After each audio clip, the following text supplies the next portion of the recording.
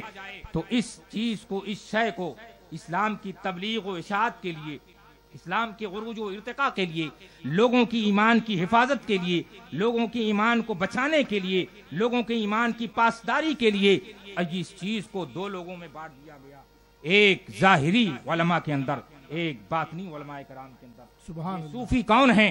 باطنی جو علماء ہیں یہ صوفی حضرات ہیں، یہ دونوں لازم و ملزوم ہیں۔ آج کچھ لوگ جب اپنے عیب کو چھپانا ہوتا ہے تو کہتے ہیں عالم الگ ہیں، صوفی الگ ہیں، عالم الگ ہیں، صوفی الگ ہیں۔ لیکن میں آپ کو بتائے دیتا ہوں، علماء فرماتے ہیں، مفتی احمد یار خان فرماتے ہیں، یہ دونوں اسلام کی حفاظت کا جو کام کر رہے ہیں اس پرندے کے دو بازو ہیں، اگر ایک بازو کٹ جائے تو اللہ تک رسائی، ایک بازو کٹ جائے اللہ تک رسائی نہیں۔ گویا کی بیل گاڑی کی یہ دونوں پہیے، یوں کہہ لیا جائے، سمجھانے کے طور پر آپ کو بتائے دیتا ہوں، سر میں آپ کے بال ہیں، اس میں آپ کنگھی کرتے ہیں، تیل لگاتے ہیں، یہ کیا ہے؟ تصوف ہے۔ اور بال ہی نہیں رہیں گے تو آپ کنگھا کیسے کریں گے؟ آپ مانگ کیسے نکالیں گے؟ آپ پہ جب بال ہی نہیں ہوں گے، پتا کیا چلا؟ شریعت اور طریقت یہ دونوں الگ چیز نہیں، یہ دونوں ایک چیز ہیں، اور دونوں، جس نے دونوں کو الگ مانا یہ سمجھ لو وہ اپنے دامن فریب میں لانا چاہتا ہے۔ اللہ اکبر۔ ایسے حالت میں آپ حضرات کو جو شرعی طور پر جو اسلامی قانون کے مطابق پیر ہوں ان سے آپ مرید ہوں اور انہی کے دامن سے وابستہ رہیں، انشاءاللہ آپ کے ایمان کی حفاظت کی ذمہ داری رہے گی۔ یہ پتہ آپ گویا کی اس بات پر آپ کو بھروسہ ہو جائے گا اور اس بات کا یقین ہے، میں یقین کے ساتھ کہتا ہوں، جو ولیوں کے دامن سے وابستہ رہا گویا کہ اس کا ایمان محفوظ۔ اللہ تبارک و تعالی ہم لوگوں کو اولیاء کرام کے دامن سے وابستہ رہنے کی توفیق عطا فرمائیں۔ وہ ولی اللہ اکبر جو باشرح ہو، جو قوانین اسلام کی پاسداری کرتا ہو، جو تقوی شعار ہو، غوث اعظم کی تو بہت بڑی بات ہے۔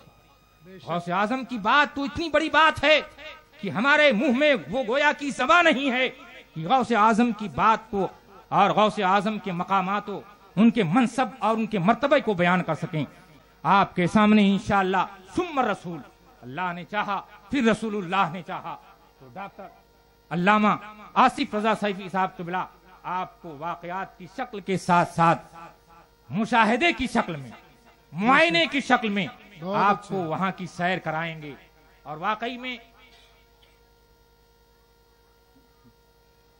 جانتے ہیں ہمارے اکابر اور ہمارے مشائخ، ہمارے اکابر ہمارے مشائخ یہ بیان کیا کرتے ہیں، جسے چاہا در پہ بلا لیا، بہت اچھے، جسے چاہا در پہ بلا لیا، جسے چاہا اپنا بنا لیا، یہ بڑے کرم کے ہیں فیصلے، یہ بڑے نصیب کی بات ہے۔ جو لوگ مقدس بارگاہوں میں گئے گویا کہ ان لوگوں نے ان حضرات کو بلایا ہے۔ اللہ اکبر۔ ہم بھی یہ دعا کرتے ہیں پروردگار عالم اپنے برگزیدہ بندوں کی زیارت گاہوں کی ہمیں بھی زیارت کرائے۔ آمین آمین۔ اللہ تبارک و تعالیٰ نے انہی لوگوں کے لیے قرآن مقدس کے اندر ارشاد فرمایا، الا ان اولیاء اللہ لا خوف علیہم ولا هم یحزنون۔ اللہ کے ولیوں کو نہ ہی کسی چیز کا خوف ہے نہ ہی کسی چیز کا غم ہے۔ غوث اعظم ابھی جو ہے قاری صاحب نے کہا تھا کہ خالی جھولی اگر بھرنا ہو تو چلو اجمیر چلیں، سبحان اللہ۔ خواجہ بانٹتے ہیں صدقہ غوث اعظم کا۔ مورخین بس ایک چھوٹا سا واقعہ، مورخین لکھتے ہیں کہ ایک مرتبہ حضور غوث پاک کی بارگاہ میں حضور سیدنا خواجہ غریب نواز کا بھی وہ آپ بھی وہاں موجود تھے، آپ بھی آپ کی بارگاہ میں تھے، خانقاہ سجی ہوئی تھی، رات ہو گئی، عبادت و ریاضت میں جو ہے خانقاہ میں عبادت و ریاضت میں جو گزر رہی تھی، اور رات کا آخری حصہ ہوا۔ رات کے آخری حصے میں کچھ ہی حصہ باقی تھا فجر کا وقت شروع ہونے میں، تو حضور غوث پاک رضی اللہ تعالیٰ عنہ نے فرمایا اب کچھ لوگ سو چکے ہیں، کچھ لوگ جاگ رہے ہیں، غریب نواز بھی اس محفل میں موجود ہیں۔ آپ نے فرمایا آج میرے اقتدا میں میرے پیچھے جو فجر کی نماز ادا کر لے گا وہ جنت میں چلا جائے گا، وہ جنتی ہے۔ اللہ اکبر۔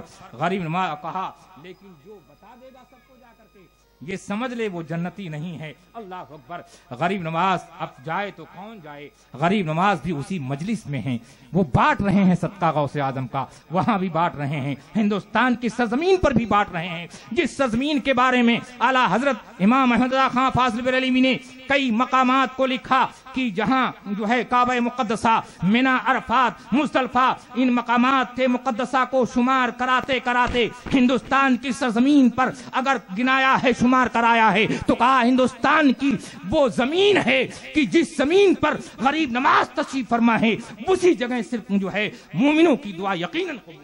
سبحان اللہ سبحان اللہ۔ غریب نواز اسی مجلس میں ہیں، اب کشمکش میں ہیں، دائیں ہوتے ہیں بائیں ہوتے ہیں، آگے ہوتے ہیں پیچھے ہوتے ہیں، سوچتے ہیں نبی کی امتوں تک، نبی کی امتیوں تک یہ پیغام کیسے پہنچایا جائے۔ آخر میں آپ جو ہے پریشان حال ہو کر اٹھ جاتے ہیں، جو ہوگا دیکھا جائے گا۔ سب کے دروازے پر جا کر کنڈیوں کو کھٹکھٹا کر کہتے ہیں سنو سنو، آج جو غوث پاک کی اقتدا میں نماز پڑھے گا وہ جنتی ہو جائے گا، بیدار ہو جاؤ اور چلو غوث اعظم کے پیچھے ان کی اقتدا میں نماز پڑھ لو۔ غوث اعظم جب یہ آواز سنی سب کے سب بیدار ہو گئے۔ غوث پاک نے دیکھا میرے پیچھے اتنے ہزاروں کی تعداد میں مجمع کثیر موجود ہے۔ آپ نے فرمایا یہ راز کس نے بتایا؟ غریب نواز فرماتے ہیں معین الدین نے بتایا ہے۔ آپ نے فرمایا کیا تمہیں یہ وعدہ یاد نہیں تھا کہ جو اس راز کو بتائے گا وہ جنتی نہیں ہوگا؟ آپ فرماتے ہیں حضور میں نے سوچا ایک اگر میں نہیں جاتا تو سب کے سب جہنمی ہو جائیں گے، میں نے سوچا ایک میں ہی جنتی نہ بنوں، نبی کی ساری امت جنت میں چلی جائے۔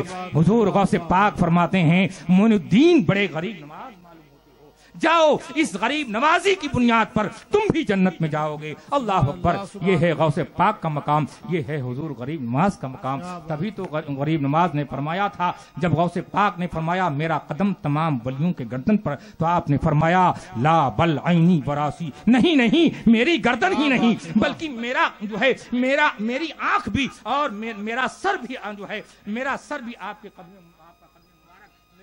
پر بھی ہو، میرے سر پر بھی ہو۔ اللہ اکبر۔ یہ ہے اولیاء کرام کے مقامات۔ انہی اولیاء کرام کے بارے میں قرآن نے فرمایا کہ انہیں نہ ہی کسی چیز کا خوف ہے نہ ہی کسی چیز کا غم ہے۔ اللہ تبارک و تعالی ہمیں ان اولیاء کرام کے دامن سے وابستہ رہنے کی توفیق رفیق عطا فرمائے۔ السلام علیکم ورحمۃ اللہ وبرکاتہ۔ وآخر دعوانا ان الحمد للہ رب العالمین۔